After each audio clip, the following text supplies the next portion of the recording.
देखो, ये हमारा शरीर चाहे कितना भी सुंदर क्यों ना हो, इसमें जरा सा कोढ़ हो जाए, थोड़ा सा कोढ़ हो जाए तो इस सारे शरीर के सौंदर्य को बिगाड़ देता है।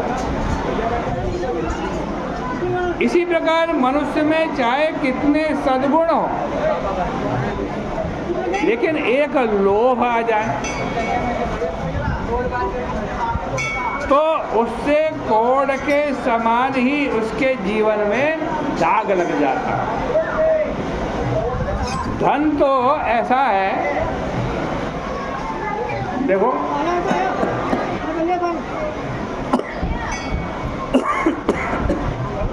धन कमाओगे, उस कमाने में कष्ट होगा, कमाने में कष्ट होगा। अब उसके रख रखाव में कष्ट होगा, फिर उसको खर्च करने में कष्ट होगा, होगा नहीं? उसको नाश होने से बचाने में कष्ट होगा,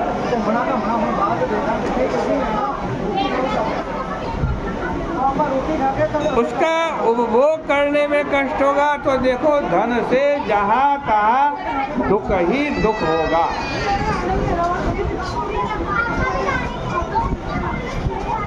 एते पंचरथा अर्थमूला मतानड़ा।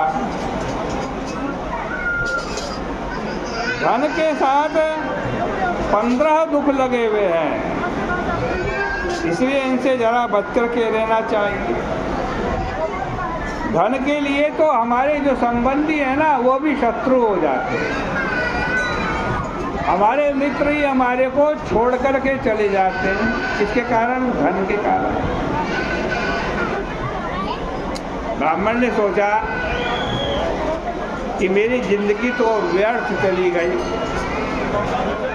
भगवान की माया ने लोगों को कितना मोहित कर रखा है, लेकिन मुझे लगता है आज भगवान मेरे ऊपर प्रसन्न है, भगवान मुझ पर संतुष्ट हो गए हैं।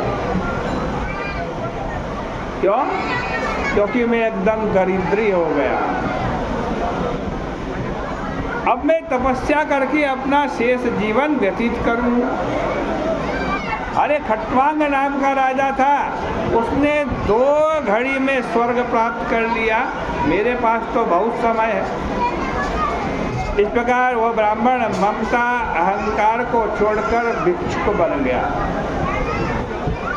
अब वह गांव नगर में घूमे और किसी को अपना परिचय ना दे, लोग उसका अपमान करें, कोई तो उस बेचारे का दंड ही छीन ले, कोई कमंडलू छीन ले, कोई रुद्राक्ष की माला ले ले और कोई उसके वस्त्र ले ले। लोग उसको भोजन दिखा दिखा करके ललचावें, कभी कभी खाते समय उसके भोजन में टट्टी पेशाब कर दे, कोई उसको चोर डाकू बताए और कोई इसकी बड़ी बड़ी निंदा करे। लेकिन वह ब्राह्मण सोचे ये सब मेरे प्रारब्ध का फल है, कभी उसके मन में कोई दुख ना आए, वह अपने धर्म में दृढ़ रहा।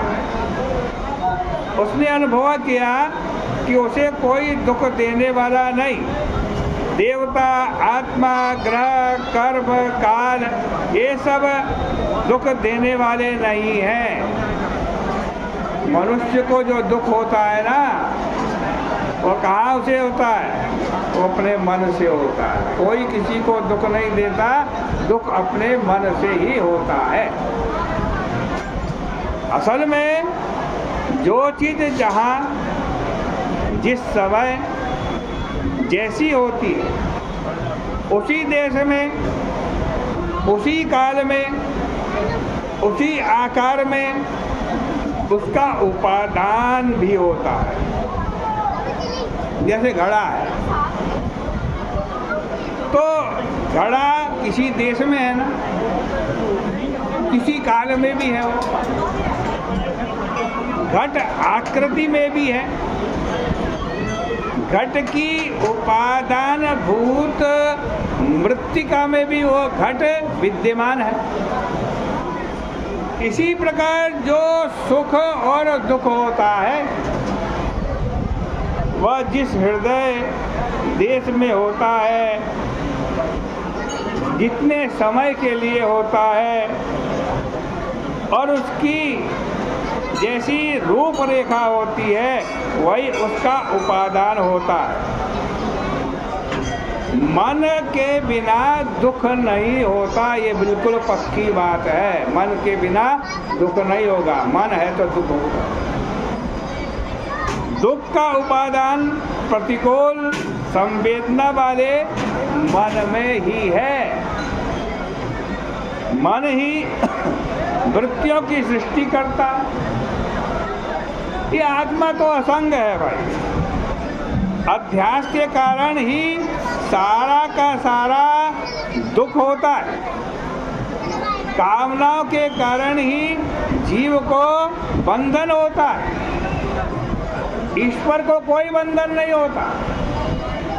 अगर संसार के दिखने से ही किसी को बंधन होता है तो ईश्वर को भी बंधन होना चाहिए भाई। दान, स्वधर्म, जप, नियम, ये जितने साधन हैं वे मन को वश में करने के लिए हैं। परो हि योगो मनसः समाधि।